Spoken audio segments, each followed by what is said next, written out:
오늘은 시편 94편의 말씀을 보도록 하겠습니다. 이 시편 94편의 저자는 누군지 알 수 없습니다. 그러나 이 시편의 저자는 자신의 관점에서 세상을 바라볼 때 불의한 세력들의 형통함, 또 그들의 압제로 인하여 고통받는 선한 사람들의 모습을 바라볼 때 하나님 이것을 보고 뭐에 묵과하십니까? 하는 하나님에 대한 호소의 내용이 이 시편 94편입니다. 이 시편의 94편에는 하나님의 공의의 심판이 반드시 있을 줄 나는 믿습니다. 하나님께서 의인을 구원하시고 악인을 심판할 것을 나는 확실히 믿습니다 하는 신앙의 고백과 같은 시입니다. 이 시편을 우리 비탄시라고 말하는데요. 슬픔 가운데서도 하나님에 대한 절대적인 그 믿음을 잃지 않는 것입니다. 저와 여러분이 어떠한 상황 가운데서도요, 하나님의 살아계심, 하나님의 공의를 우리는 잊지 않고 그 하나님 앞에 공의에 호소할 수 있는 저와 여러분 될 수 있기를 주님의 이름으로 축복합니다. 94편 1절에 여호와여 복수하시는 하나님이시여 복수하시는 하나님이여 빛을 비춰주소서. 하나님을 복수하시는 하나님이라고 반복해서 말하는데요. 이건 복수해달라 그런 의미가 아닙니다. 이 복수는 공의에 속하는데요. 죄를 심판하고 의인을 구원하는 것이 공의입니다. 그것이 심판이고 그게 복수입니다. 우리는 복수라고 생각할 때 그저 내가 당한 해를 남에게 갚아주는 걸 복수라고 생각하는데요. 그것은 내 관점입니다. 하나님의 관점에서의 복수는 무엇이냐면 공의를 드러내는 것입니다. 그리고 의인을 구원하시고 악인을 심판하시는 것입니다. 이 시편의 저자는 바로 하나님의 그 심판 앞에 호소하는 것입니다. 하나님 심판하소서, 하나님 보복해 주세요, 하나님 복수해 주세요. 이 말의 의미는요, 자신도 하나님 앞에 두렵고 떨림으로 서는 것입니다. 우리가 세상에 향해서 바라볼 때 세상의 사람들을 심판하시고 우리만 구원해 주세요. 그거는 하나님의 공의에 맞지 않습니다. 하나님의 공의의 심판은요, 나를 제외한 것이 아닙니다. 우리 모두가 하나님의 심판 아래 서 있는 것입니다.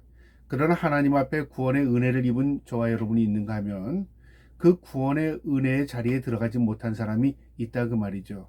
그것은 하나님의 공의 아래 있는 것입니다. 하나님의 부르심에 응답해서 하나님의 구원의 백성이 된 사람이 있고요. 하나님의 구원의 은혜, 구원의 그 부르심에 응답하지 않고 거절한 사람이 있을 수 있다 그 말이죠. 그것은 무엇으로 판가름되냐면 하나님의 부르심에 응답했느냐 응답하지 않느냐의 그 두 갈래 큰 길로 갈라지는 것입니다. 이처럼 세상에는요, 하나님의 공의가 드러나지 않는 것 같지만 시간이 지남에 따라 그것이 분명하게 드러나는 것을 우리가 보게 될 것입니다.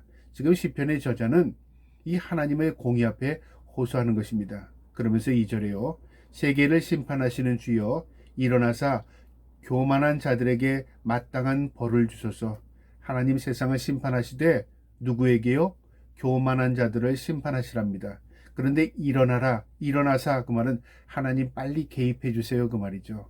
그냥 묵가지 마시고 그냥 세상을 이대로 타락하게 하지 마시고 하나님 빨리 개입해 주세요 그 말이죠. 우리가 성경 맨 마지막에 보면 요한계시록 맨 마지막에 뭐라고 이 성경을 마치냐면 마라나타라고 마칩니다. 주 예수여 오시옵소서. 이 말의 의미가 바로 오늘 이 일어나사 그 말입니다. 개입해 달라는 겁니다.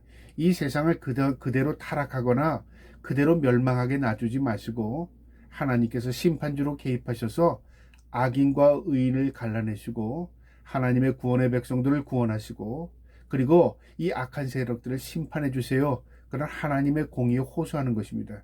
그래서 우리의 신앙이 마라나타가 돼야 되는 이유는요, 주 예수님 오시옵소서. 내가 그 주 예수님을 바라는 마음으로 이 땅에서 선하게 살겠습니다. 하나님께서 언젠가 다시 이 땅을 심판하실 줄 나는 믿고 내가 하나님의 공의 앞에 두렵고 떨림으로 살겠습니다. 그 말입니다. 그래서 신앙은 하나님 앞에서 서는 코람데오입니다. 내가 하나님 앞에 어떻게 살아가느냐, 그것이 신앙생활인 것입니다. 우리가 세상이 언제 종말이 된다, 그거 사실 중요하지 않습니다. 내일 종말이 올지라도 우리가 오늘 하루를 하나님 앞에 선하게 살면요, 내일이 와도 아니 1시간 후에 와도 그것이 우리에게 두려움으로 다가오지 않습니다. 그러나 우리가 잘 준비했다고 하고 우리가 또 이 멸망에서 벗어나기 위해서 벙커를 짓고 또 여러 가지 문제를 준비했다 할지라도요, 그것은 우리에게 큰 도움이 되지 않습니다. 그래서 인간의 어리석음이 어디에 있냐면 이 세상에 국한되어 있는 인간은 어리석은 것이고요. 하나님을 향하고 하나님을 의지하는 자는 지혜로운 자입니다.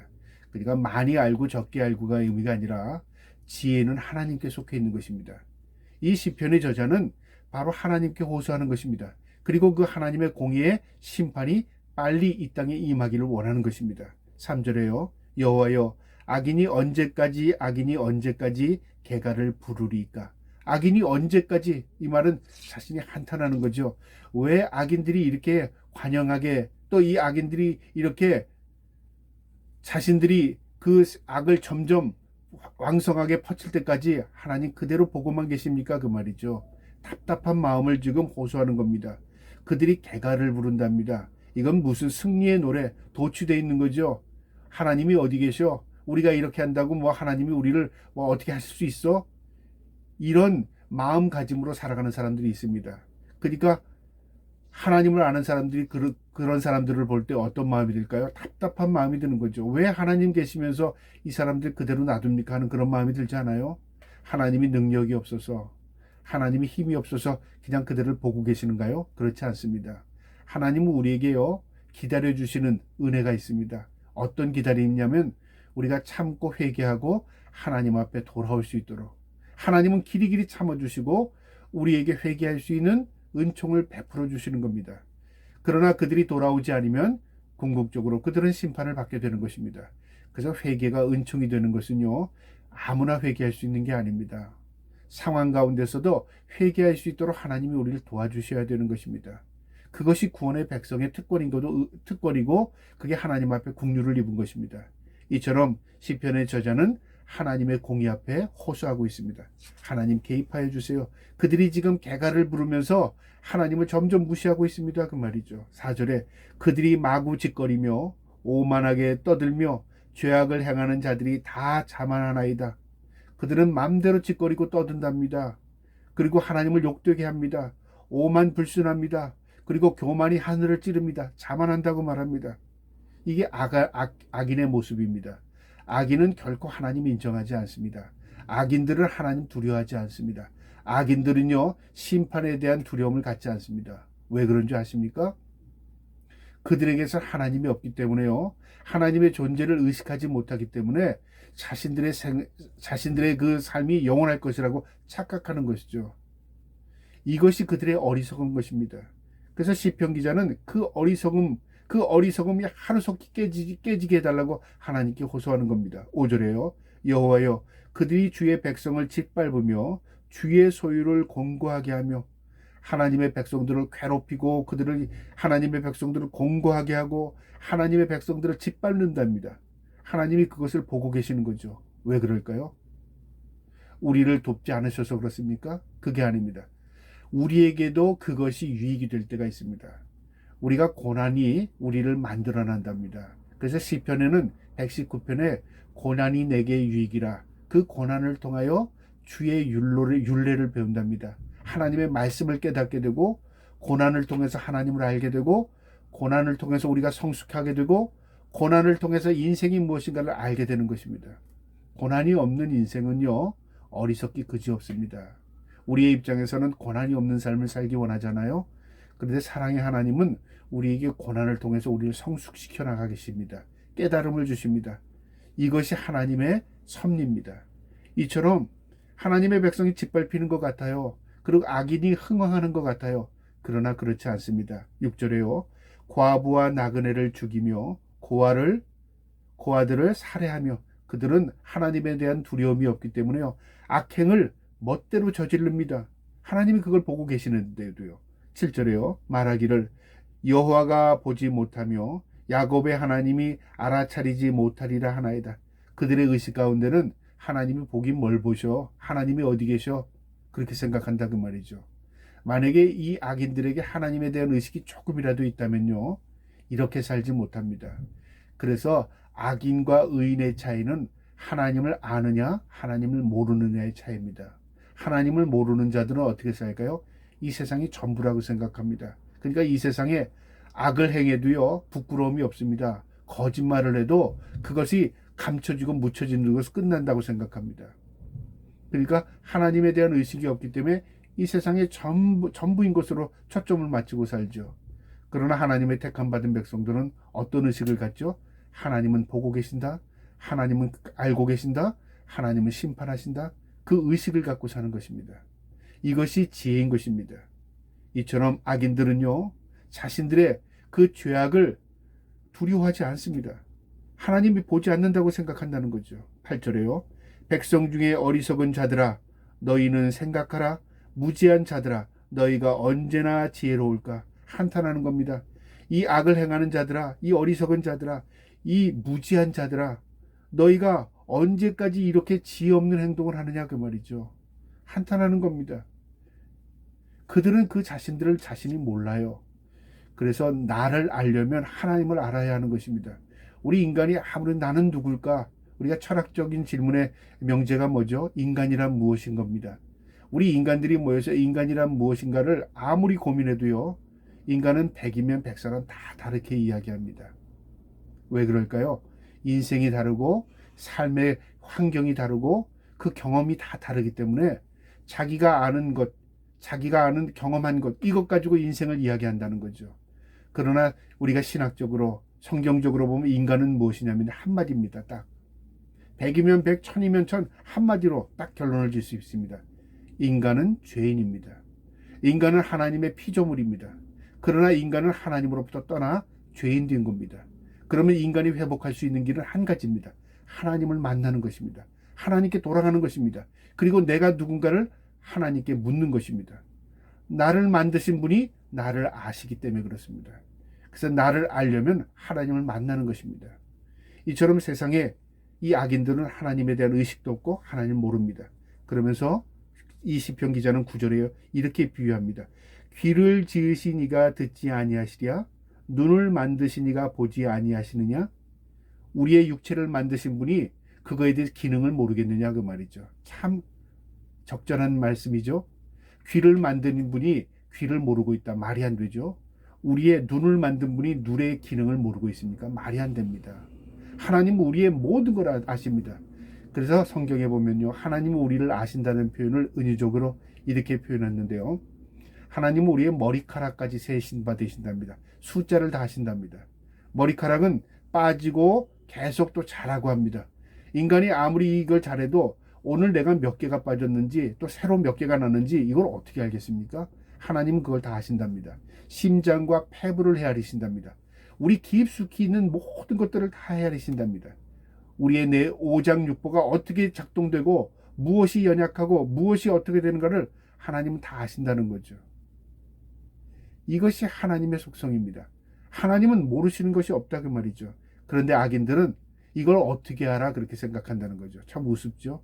만드신 분이 만드신 것을 모른다는 것은 있을 수 없는 일이다 그 말입니다. 10절에요. 뭇 백성을 징계하시는 이 곧 지식으로 사람을 교훈하시는 이가 징벌하지 아니하시겠느냐? 세상을 만드신 하나님이, 그리고 하나님께서 세상을 통해서 교훈하시는 그 하나님이 궁극적으로 심판하지 않겠느냐 그 말이지. 그냥 그대로 만드시고 그대로 방치하시고 놔두겠느냐 그 말이죠. 하나님이 세상을 창조하시고 그 인간을 하나님의 형상으로 만드셨습니다. 그러니까 우리 인간의 모습 가운데는 하나님의 형상이 있는 겁니다. 그런데 사탄은 이 형상을 망가뜨려야 하나님으로부터 죄를 짓고 떠나게 만든 거죠. 그래서 인간이 회복할 수 있는 길은, 하나님을 만날 수 있는 길은 우리의 죄를 고백하고 내가 죄인이라는 걸 깨달아야 하나님께 돌아갈 수 있는 방법이 생기는 겁니다. 자, 그런데 하나님께서 그냥 뭐 알아서 해 그러고 하나님이 방치하시겠습니까? 만드신 분이 그 만드신 것을 그냥 없던 걸로 하지 그렇게 하시겠습니까? 그게 아닙니다. 하나님은 반드시 다시 고치시거나 회복시키거나 하나님이 심판하시거나 하나님께서 죄악된 것들을 다시 소멸시키십니다. 그게 창조주 하나님의 섭리입니다. 그런데 우리 인간들은 그렇게 생각하지 않는다는 거죠. 이 세상은 반드시 심판이 있습니다. 이 세상은 반드시 종말이 있습니다. 성경에도 분명히 기록되어 있고요. 우리 주님께서도 말씀하셨고요. 많은 성경의 선지자들도 그것을 예언했습니다. 이것이 진리이기 때문에 그렇습니다. 그래서 우리 그리스도인들은 세상의 관점을 종말의 관점에 초점을 맞추고 삽니다. 언젠가는 주님이 다시 오신다. 언젠가는 세상에 종말이 온다. 그런데 세상에 하나님을 모르는 자들은 어떤 관점을 가지고 있느냐 하면 윤회의 관점을 가지고 있습니다. 뭐 세상이 없어지면 또 생기겠지 뭐. 인간이 죽으면 또 다른 것들로 태어나겠지 뭐. 그러니까 막연한 생각을 가지고 있는 겁니다. 그것은요, 인간의 논리에도 맞지 않을 뿐만 아니라요, 그냥 막연한 겁니다. 내가 그렇게 믿고 싶은 겁니다. 그래서 믿음이라는 건 뭐냐면요, 사실 인간이 믿을 수 있는 것을 믿는 게 아닙니다. 인간은 내 생각을 믿기 때문에 그렇습니다. 내 생각이 이게 옳았으면 좋겠다는 것을 믿습니다. 그래서 믿음은 뭐 이미 결정된 것입니다. 내 마음속에 이미 결정이 되어 있습니다. 아, 내가 보고 믿을게. 내가 좀 생각해보고 믿을게. 아닙니다. 믿음은 어디 있냐면요, 내 심령 안에 있습니다. 하나님께서 나에게 믿을 수 있도록 은혜를 베풀어 준 겁니다. 이게 신비입니다. 이처럼 세상에는 우리 이해할 수 없는 것들이 참 많습니다. 그러나 놀라운 것은요, 그 세상 가운데 하나님의 은혜가 있다는 것입니다. 저와 여러분이 그 은혜의 사람들 될 수 있기를 축복합니다. 이처럼 이 시편의 이 저자는요, 하나님의 공의에 대해서 호소하면서 10절에 뭇 백성을 징벌하시는 이라고 말합니다. 그리고 하나님 반드시 징벌하신답니다. 11절에 여호와께서는 사람의 생각이 허무함을 아시느니라. 사람의 생각의 허무함, 사람의 생각이 어리석음을 아신다는 거죠. 왜 인간이 지혜롭지 못하고 이렇게 어리석어졌을까요? 이것은 죄 때문에 그렇습니다. 인간이 죄를 지면요, 어두워집니다.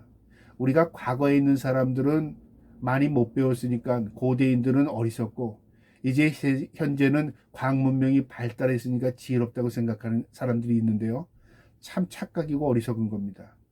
과거에는요, 암산을 해도 보통 계산을 할 때 머리로 했습니다.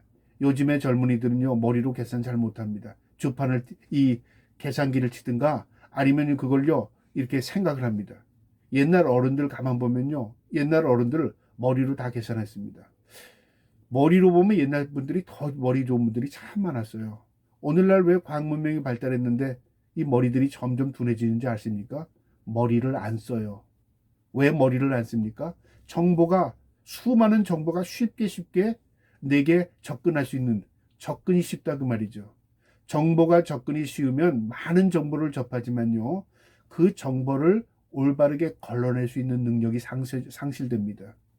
정보가 적지만 그 정보를 얻는 과정에서 어려움을 경험하게 되면 그 정보를 통해서 그 정보가 내 깊이 새겨집니다.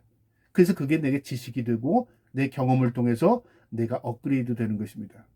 그러니까 우리의 생각처럼 고대인들은 어리석고 우리는 현명하고, 그렇게 생각하는 게 어리석은 겁니다. 이 신학자들이 아담과 하와의 IQ가 얼마나 될까를 한번 오늘날의 관점에서 계산해 봤더니 놀라운 결과를 얻었습니다. 아담과 하와의 IQ가 900이 넘는다고 생각이 되는 거죠. 왜 그런지 아십니까? 한 예로 하나님께서 아담을 통해서 세상의 모든 동식물의 이름을 짓게 합니다. 하나님 위임하신 거죠. 아담이 동물과 식물의 특징을 보고 이름을 지으는데 호랑이, 사자, 늑대, 여우, 동물들의 이름을 쫙 지어나갑니다. 식물들의 특성을 통해서 이름을 다 지어나갑니다. 여러분, 이게 쉬운 일일까요? 우리가 어떤 특성을 보고 그것을 명칭할 수 있는 이름, 명사를 짓는다는 게 쉽지 않습니다. 그런데 아담과 하와는 그렇게 했습니다. 오늘날 우리가 많은 것을 알고 있는 것 같지만요, 우리가 고대인들보다 어리석은 것이 얼마나 큰지 모릅니다. 그래서 성경은 무엇을 가르쳐 주냐면 인간의 인간됨을 가르쳐 줍니다. 인간이 하나님을 모르면 어리석은 겁니다. 인간의 하나님을 만나면 지혜로워지는 것입니다. 이처럼 이 시편의 기자는 분명히 하나님에 대한 의식을 가지고 있습니다. 하나님은 마지막에 징벌하신답니다. 12절에 여호와여 주께로부터 징벌을 받으며 주의 법으로 교훈하심을 받는 자가 복이 있나이다. 어리석은 자가 있으면 지혜로운 자가 있겠죠. 어리석은 자는 하나님을 모르는 자죠. 지혜로운 자는 어떤 자느냐면 주로부터 징벌을 받으며 주의 법도로 교훈을 삼는 자. 하나님 앞에 징계를 받는 게 심판이 아닙니다. 이 징계는 뭐냐면 책망을 받거나 하나님으로부터 벌을 받는 자. 무엇 때문에 벌을 받아요? 내가 잘못한 것을 깨닫게 하기 위해서 하나님이 뉘우침의 벌을 주십니다. 그 징계죠. 그걸 받으면 돌이킬 수 있습니다. 은혜를 입은 겁니다. 부모가 사랑하는 자녀에게 매를 드는 것을 사랑의 매라고 말하잖아요. 그게 무엇 때문에 매를 듭니까? 그를 반복적으로 죄를 답습하지 않도록, 돌이키게 하는 거죠. 그것을 깨닫는 자는 지혜로운 겁니다. 또 하나님의 말씀, 법도대로 사는 것 지혜로운 겁니다. 우리가 하나님의 말씀대로 사는 게 어리석은 게 아니라요. 하나님의 말씀대로 사는 게 지혜로운 겁니다. 그런데 오늘날 하나님의 말씀대로 살지 못하는 사람이 점점 많아지는 것 같아요. 왜 그럴까요? 이 말씀대로 산다고 내가 뭐 도움이 되나? 내가 돈을 많이 버는 것도 아니고 내가 건강해지는 것도 아닌데. 그러니까 오늘날 사람들이 많이 믿게 하고 싶어서 어떤 말씀을 전합니까? 이 말씀을 덮어놓고 복을 전합니다. 이 말씀을 덮어놓고요, 건강을 전합니다. 행복을 전합니다. 사람들이 좋아하는 것을 이 말씀을 통해 전해줍니다. 근데 이 말씀과는 관계가 없는 말을 전해주고 있다 그 말이죠. 여러분, 성경은 우리가 하나님이 누구신가를 가르쳐 줍니다. 우리의 구원자 예수 그리스도가 이 땅에 왜 오셨는가를 가르쳐 주는 겁니다. 그리고 인간이 어떤 존재인가를 가르쳐 주는 겁니다. 그걸 알아야 나를 알 수 있는 것입니다. 그런데 우리는 그거 필요 없어요. 우리 사람들은 뭐만 필요해요? 나 잘 되는 것, 나 행복한 것, 내가 잘 먹고 잘 사는 것만 생각한다 그 말이죠. 그러니까 오늘날 기독교가 타락한 이유는 인간의 편에서 하나님의 말씀을 해석해 주는 겁니다. 하나님의 말씀은 하나님의 편에서 인간에게 들려줘야 하는 것입니다. 그것이 하나님의 말씀인데도 불구하고요. 13절에요. 이런 사람에게는 환난의 날을 피하게 하사 악인을 위하여 구덩이를 팔 때까지 평안을 주시리라. 어떤 사람이요? 하나님에 대한 두려움을 가지고 있고 하나님의 말씀의 교훈으로 삼는 자들, 하나님 앞에 사는 사람들은 환난의 날을 피하게 하신답니다. 얼마나 위로가 되는지 모릅니까? 환난이 와도요, 이 환난 가운데 하나님이 피할 길을 주신다는 말씀이 있습니다. 그러니까 모두가 환난 가운데 있어도 그 환난 속에서도 그 환난을 피할 수 있는 은혜의 사람들이 있다 그 말이죠. 그 은혜를 저와 여러분이 입기를 주님의 이름으로 축복합니다. 그러면서 구덩이를 팔 때까지 평안을, 이 구덩이는 무덤, 죽음을 의미하는데 심판을 의미하는데요. 세상의 악한 세력들을 심판하기 위해서 하나님이 준비하는 그 과정 가운데서도 하나님의 백성들은 두려워하지 않고 평안함을 누린답니다. 예를 들어 볼까요? 만약에 내년에 세상에 종말이 온다. 만약에 그게 확실하다. 그런 뉴스가 떠돌고 징조가 보이고 그다음 모든 사람들이 그렇게 사람의 이 말들을 하게 되면 사람들은 어떤 마음이 들죠? 아마 1년 동안 불안해서 못 살 겁니다. 그렇죠? 그런데 하나님을 믿는 사람들은 어떻게 할까요? 내가 진짜 하나님을 믿고 하나님에 대한 분명한 확신을 가지고 있으면 하나님, 내가 주님이 이 땅에 오심이 이제 1년 남았다는데 내가 어떻게 더 바로 살게 원하십니까? 내가 하나님의 뜻대로 더 살겠습니다. 아마 자신의 몸을 수술이고 하나님 앞에 또 바로 서지 않겠습니까? 마음가짐이 완전히 달라지지 않겠어요? 불안한 마음을 가진 자는 왜 불안해집니까? 자신이 심판을 받을 것 같은 두려움이 있기 때문에 그렇습니다. 그러나 담대해지면서 이제 주님 오심을 준비하는 과정으로 1년을 삼는다면 어떻게 될까요? 두려움보다는 무엇이 더 앞서겠죠? 어떻게 바로 살아야 될까? 어떻게 내가 하나님 앞에 서는 날 하나님 앞에 칭찬받는 사람으로서 살 수 있을까? 그게 더 앞서지 않겠습니까? 마음가짐이 완전히 달라지는 겁니다. 그래서 세상의 종말은요, 언제가 중요한 게 아닙니다. 무엇이 더 중요하냐면요, 언제 오시던 하나님이 오신다. 그 마음을 내 마음에 새기고요, 내가 하나님 앞에 오늘도 하루도 하나님 앞에 믿음으로 살아가는 묵묵히 하나님이 나의 삶을 통해서 주시는 그 인생을 하나님의 은혜 가운데 살아가는 것, 또 하나님과 동행하는 삶을 살아가는 것, 그게 중요한 것입니다. 14절에요. 여호와께서는 자기 백성을 버리시지 아니하시며 자기의 소유를 외면하지 아니하시리로다. 믿음에 대한 고백, 확신입니다. 하나님은 결코 나를 버리시지 않아. 하나님은 결코 나를 저버리시지 않을 줄 나는 믿어. 이게 믿음이죠. 여러분, 하나님이 버릴 것 같고 하나님이 나를 심판할 것 같은 그 두려움을 갖는다면 믿음에 대한 이게 확신이 없는 게 아니겠습니까? 하나님은 결코 나를 버리지 않을 거야. 그러면 나는 어떻게 살아야죠? 하나님의 뜻대로 살아야죠. 그러면 담대함이 생기는 겁니다. 이게 하나님과 우리의 언약 관계에 있기 때문에 그렇습니다. 15절에요. 심판의 의로 돌아가리니 마음이 정직한 자가 다 따르리로다. 놀라운 말입니다. 마음이 정직하다. 하나님의 말씀대로 산다. 하나님을 두려워한다.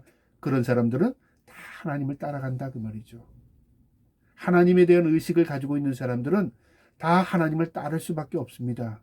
이게 하나님의 말씀입니다. 하나님을 모르는 자들, 하나님의 뜻대로 살지 않는 자들은요, 때가 되면 하나님을 다 버리게 됩니다. 그러니까 마지막은요, 점점 키질하듯이 나누어집니다. 선과 악이 더 분명해지고요, 흑과 백이 점점 구별되고요, 세상이 점점 악해질수록 점점 하나님의 사람들은 어떻게 될까요? 점점 하나님의 말씀으로 더 바로 섭니다. 이게 마지막 때의 징조입니다. 16절에요. 누가 나를 위하여 일어나서 행악자들을 치며 누가 나를 위하여 일어나서 악한 자들을 칠까? 누가 심판할까? 악한 자들을 심판하고 누가 행악자들을 심판할 건가? 그것에 대해서 지금 이야기하는 겁니다. 그러면서 17절에 여호와께서 내게 도움이 되지 아니하셨다면 내 영혼이 벌써 침묵 속에 잠겼으리로다. 자기 인생의 경험을 얘기하는데요. 이 시편 기자는 뭐냐면 내 인생을 살아온 걸 보니까 내게 도움이 되지 아니하셨다면, 내가 그때 하나님이 도와주시지 않았다면 난 죽었을 거야. 만약에 그때 하나님이 나를 도와주시지 않으면 난 하나님으로부터 멀리 떨어졌을 거야. 이런 인생의 경험들이 있을 거 아닙니까? 이 시편 기자도 그런 경험을 이야기하는 겁니다. 내게 도움이 되지 아니하셨다면 하나님이 내 영혼이 벌써 침묵 속에 잠겼으리로다. 침묵은 뭐냐면 절망, 죽음을 의미합니다.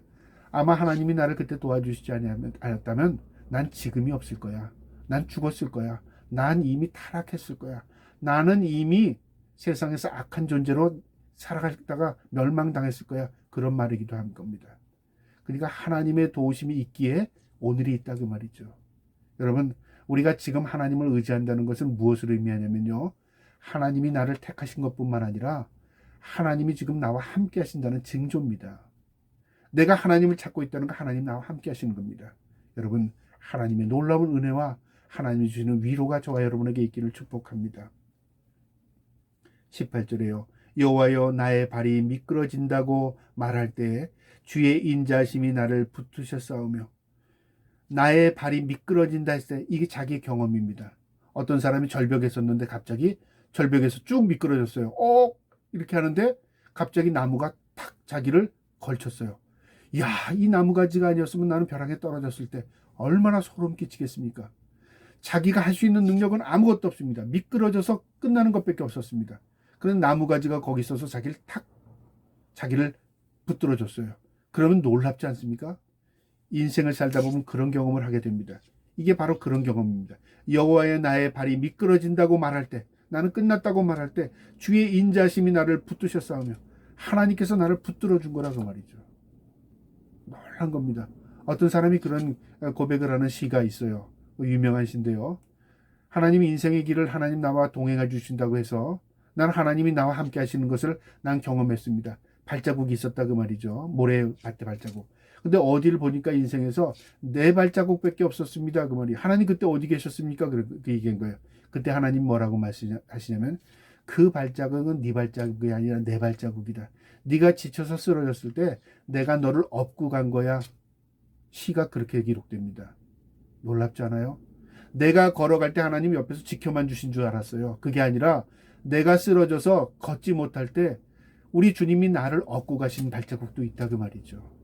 이걸 깨달을 때 인생에 대한 놀라운 은혜를 경험하게 되는 겁니다. 이 시편 기자가 그 얘기하는 거예요. 내가 미끄러져서 내 발이 미끄러진다고 말할 때 주의 인자하심이 나를 붙들었답니다. 이걸 내가 잊지 않는다 그 말입니다. 19절에 내 속에 근심이 많을 때 주의 위안이 내 영혼을 즐겁게 하셨나이다. 그래서 성경에 이런 내용이 있습니다. 내 슬픔이 변하여 기쁨이 되게 한답니다. 내 옷이, 내 상복이 변하여 뭐가 되면 내 찬양이 되게 하신답니다. 그러니까 내 슬픔과 절망이 변해서 하나님의 위로와 기쁨으로 하나님 승화시켜 주신다 그 말이죠. 하나님은 놀랍게 우리의 인생을 변화시켜 주시는 능력이 하나님이시다. 그걸 경험으로 찬양하는 거죠. 20절에요. 율례를 빙자하고 재난을 꾸미는 악한 재판장이 어찌 주와 어울리까? 세상에는 율례, 하나님의 법을 말합니다. 빙자한답니다. 그러니까 하나님의 법, 하나님의 말씀을 빙자해서 재난을 꾸미는 악한 재판장. 여러분, 하나님의 말씀이라고 말해놓고요, 이용하는 사람들이 세상에 많습니다. 또 하나님의 말씀이라고 말하면서요, 전혀 하나님의 말씀이 아닌 말씀도 있습니다. 이것을 무엇으로 구별해야 되죠? 분별력은 하나님이 주십니다. 이 분별력은 뭐냐면요, 하나님을 내가 알면 하나님께서 그것을 분별할 은혜로 깨달음을 주셔요. 이게 많이 알고 많이 적고의 문제가 아닙니다. 이건 아닌 것 같은데, 이건 맞는 것 같은데. 예를 들어 볼까요? 어떤 사람이 이게 하나님의 뜻입니다. 그리고 악을 계속 악한 행동을 해요. 사기치고 도둑질하고 남을 해하고. 하나님의 말씀이 그렇습니다. 막 그럴 리는 없지만요. 그렇다면 하나님의 말씀이라니까 믿고 따르자. 뭐 그런 사람이 있을 수 있겠죠. 그러나 만약에 어떤 사람 정상적인 사고를 가지고 있는 사람이 아닌 것 같은데 하나님이 뜻이라면서 왜 저렇게 악하게 살지? 하나님의 뜻이라면서 왜 저렇게 거짓말하고 살지? 하나님의 뜻이라면서 왜 저렇게 욕심부리고 살지? 그게 보여질 때 우리 혼돈스럽잖아요. 하나님의 말씀이니까 믿어야 된다? 그렇게 믿겠습니까? 아닙니다. 하나님은요, 선하십니다. 하나님은 의로십니다. 하나님은 우리가 일반적인 상식으로 생각할 때 선과 악을 구별해도 하나님을 발견할 수 있어요. 그런데 우리 인간이 그것마저도 상실되어 버렸다 그 말이죠. 참 마음 아픈 겁니다. 악인들은요, 오히려 그것을 이용해서 자기 유익을 구합니다. 어찌 주와 어울리리까? 어울리지 않는다 그 말이죠. 여러분, 어울린다는 건 뭐예요? 어울린다는 건 야 좀 맞는다 그 말이죠. 레벨도 좀 맞고 생각도 좀 맞고 그다음에 어떤 가치관도 맞고 이 좀 비슷한 거잖아요. 근데 전혀 다른 게 야 너희랑 어울린다 그렇게 할 수 있어요? 어울리지 않는 거죠. 하나님과 선은 어울립니다. 그런데 악과 선이 어울릴 수 있을까요? 어울리지 못합니다. 그걸 말하는 겁니다. 21절에 그들이 모여 의인의 영혼을 치려하며 무죄한 자를 정죄하여 피를 흘리려 하나이다. 악인의 영혼을 치고 무죄한 자의 정죄하고 이게 악인들의 모습입니다. 왜 그럴까요? 하나님에 대한 두려움이 없기 때문에 그러죠. 22절에 여호와는 나의 요새시요 나의 하나님은 내가 피할 반석이다. 그러나 나는 하나님을 요새 삼고 하나님을 반석으로 삼는다. 악인들과 나는 다른 생각을 가지고 있다 그 말입니다. 마지막 23절 그들의 죄악을 그들에게 돌이키시며 그들의 악으로 말미암아 그들을 끊으시리니 여호와 우리 하나님이 그들을 끊으시리로다. 하나님은 반드시 그 악인들을 심판하실 거다 그 말입니다. 그래서 이 시편 94편은요 하나님의 심판을 노래하는 것입니다. 하나님 반드시 심판하실 것이다. 저와 여러분이요 하나님의 살아계심을 우리의 마음에 새기고 살 뿐만 아니라 하나님께서 반드시 이 악한 세상 이 악을 하나님께서 심판하실 것을 우리의 마음에 믿고 우리는 하나님 앞에 늘 공의로운 삶 하나님 앞에 선한 삶을 살아갈 수 있는 저와 여러분 되기를 주님의 이름으로 축복합니다. 아멘.